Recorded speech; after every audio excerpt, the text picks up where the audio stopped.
बच्चों, चलिए आज का हमारा प्रश्न है परवलय जिसकी नाभि 0,0 है वह शीर्ष पर खींची गई स्पर्श रेखा x माइनस वाई प्लस 1 बराबर 0 है का समीकरण है। हमें ज्ञात करना है यहाँ से हमारे पास कौन सा विकल्प हमारा यहाँ से सही होगा। तो यहाँ से इस प्रश्न को करने हेतु हमारे पास यहाँ से हमारी मुख्य अवधारणा कार्य करेगी। मुख्य अवधारणा यहाँ से हम लेके चलेंगे। हमारे पास यहाँ से परवलय दिया गया है तो परवलय का समीकरण यहाँ से हमें ज्ञात करना है। तो यदि परवलय का समीकरण ज्ञात करना है जिसकी नाभि हमें दी गई है वह शीर्ष पर जो स्पर्श रेखा खींची गई है उसका समीकरण हमारे पास यहाँ से दिया गया है। तो जैसा कि यहाँ से हम जानते हैं यदि हमारे पास परवलय हमारे पास यह कुछ इस प्रकार हो जिसका शीर्ष मूल बिंदु हो, तो यहाँ से परवलय पर के शीर्ष पर खींची गई स्पर्श रेखा यह हमारे पास यहाँ से y अक्ष आ जाएगा। यह यदि x अक्ष हो और यह हमारे पास कुछ इस प्रकार y अक्ष आएगा यदि हम मूल बिंदु मान के चले। तो यहाँ से इसके सामने जो इस पर जो यहाँ से इसकी जो नियता होगी यह स्पर्श रेखा के इसके शीर्ष से खींची गई स्पर्श रेखा के समांतर होती है नियता। तो यह नियता हमारे पास यहाँ से कुछ आएगी इस प्रकार। तो यदि प्रश्न के अनुसार देखिए हमारे पास स्पर्श रेखा का समीकरण क्या दिया गया, इसे सरल करके y बराबर x प्लस 1 लिख सकते हैं। तो यहाँ से इसकी प्रवणता m बराबर हमारे पास क्या आएगी, 1 आ गई। प्रवणता यदि हमारे पास यहाँ से 1 आती है तो यहाँ से हम जानते हैं जो परवलय का अक्ष होता है यह हमारे पास स्पर्श रेखा के लंबवत होता है और यदि दो रेखाएं परस्पर लंबवत हो तो उनकी प्रवणताओं का जो गुणा होता है -1 के बराबर होता है। अर्थात यहाँ से m डैश का जो मान आएगा वह -1 के हमारे पास बराबर आ जाएगा मान प्रतिस्थापित करने से। तो यहाँ से यह यदि अक्ष का समीकरण हम यहाँ से देखेंगे तो यह तो हमारे पास यहाँ से प्रवणता आ गई। जो अक्ष का समीकरण आएगा वह आएगा y बराबर माइनस का x प्लस c1, यह हमारे पास आ जाएगा। यह हमने किसका समीकरण लिखा है, यह हमारे पास यहाँ से अक्ष का समीकरण हो गया। अब यहाँ से हम जानते हैं अक्ष पर ही हमारे पास यहाँ से नाभि स्थित होगी। यदि नाभि अक्ष पर ही स्थित है तो नाभि इस समीकरण को संतुष्ट करेगी। प्रश्न के अनुसार हमें नाभि क्या दी हुई, मूल बिंदु दिया गया अर्थात 0 0 हमारे पास अक्ष पर स्थित होगा। यदि मान प्रतिस्थापित करेंगे तो c1 बराबर हमारे पास यहाँ से 0 आ गया। और यदि रेखा का समीकरण देखें तो क्या आएगा, y प्लस x बराबर हमारे पास आ गया यहाँ से 0। अब अक्ष व शीर्ष का परस्पर्शी का प्रतिच्छेदन शीर्ष के निर्देशांक के प्राप्त होता है हमारे पास। यहाँ से यदि अक्ष पर देखें तो अक्ष पर ही हमारे पास अक्ष व शीर्ष पर स्पर्शी के जो प्रतिच्छेदन होते हैं उसके शीर्ष के निर्देशांक प्राप्त होते हैं। तो यदि हम यहाँ से सरल करेंगे तो मान हमारे पास क्या आएगा, माइनस का x बराबर x प्लस 1 आएगा। इसे यदि हम सरल करें तो पक्षांतरण करेंगे, यहाँ से हमारे पास इसी प्रकार तो मान प्राप्त हुए। इसे यदि हम यहाँ से सरल करें तो मान आएगा माइनस का 2x बराबर हमारे पास यहाँ से 1 आ गया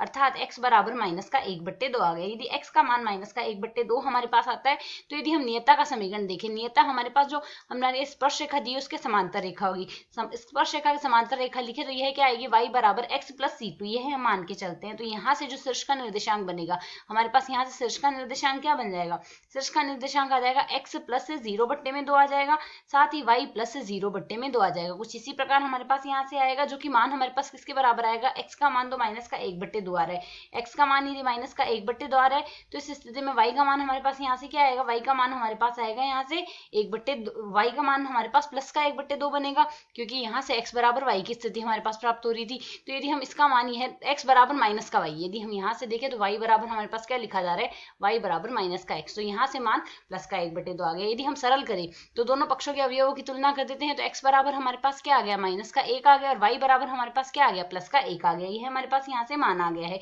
तो यदि अब हम इसे और आगे सरल करें तो आगे सरल करके हम यहाँ से क्या लिख सकते हैं, यहाँ से यदि हम देखें हम जानते हैं अब यदि परवलय पर कोई भी बिंदु लेते हैं, इस परवलय पर यदि हम यहाँ से कोई भी बिंदु लेते हैं तो इसकी जो नियता से लंबवत दूरी होगी, परवलय पर स्थित किसी बिंदु की नियता से जो लंबवत दूरी होती है वह दूरी हमारे पास बराबर आती है परवलय की नाभि से दूरी की। परवलय की नियता से जो लंबवत दूरी आती है वह नाभि से दूरी के बराबर आती है। तो यदि हम यहाँ से इसके अनुसार देखें हमारे पास प्रश्न के अनुसार यहाँ पर क्या क्या मान आ चुके हैं।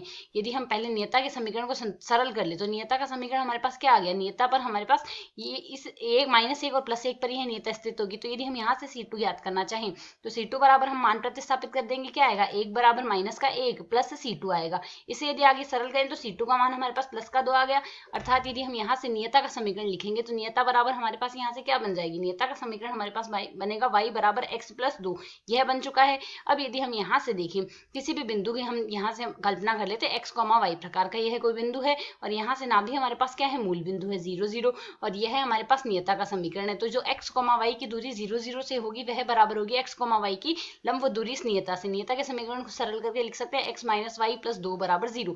तो यहाँ से यदि हम ज्ञात करें, हम यहाँ से क्या लिख सकते हैं, एक्स वाई की 0 0 से दूरी आएगी, एक्स माइनस 0 का वर्ग प्लस वाई माइनस में आएगा हमारे पास यहाँ से 0 का वर्ग।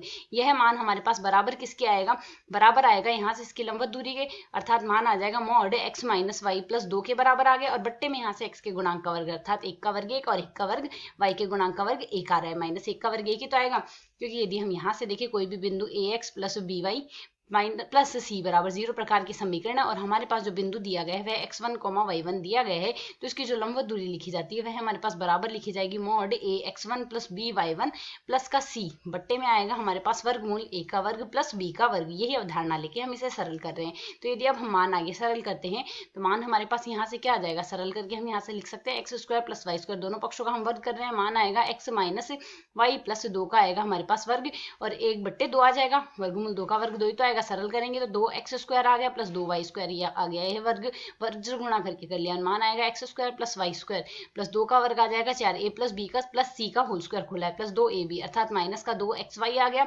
और माइनस का 2 गुणा 2 4y आ गया, और साथ ही आ जाएगा प्लस का x square plus y square plus a square plus b square plus c square plus 2ab plus 2bc आ गया, और प्लस 2c आ जाएगा, तो प्लस का 4x आ गया हमारे पास यहाँ से। तो यदि हम इसे आगे सरल करेंगे तो मान हमारे पास क्या आएगा, पक्षांतरण कर लेंगे तो एक्स स्क्वायर प्लस का वाई स्क्वायर आ गया, और साथ ही आ जाएगा प्लस का 2xy आ जाएगा, और प्लस का 4y आ जाएगा, माइनस का 4x आ गया, और माइनस का 4 आ रहा है, बराबर आ रहा है हमारे पास यहाँ से 0।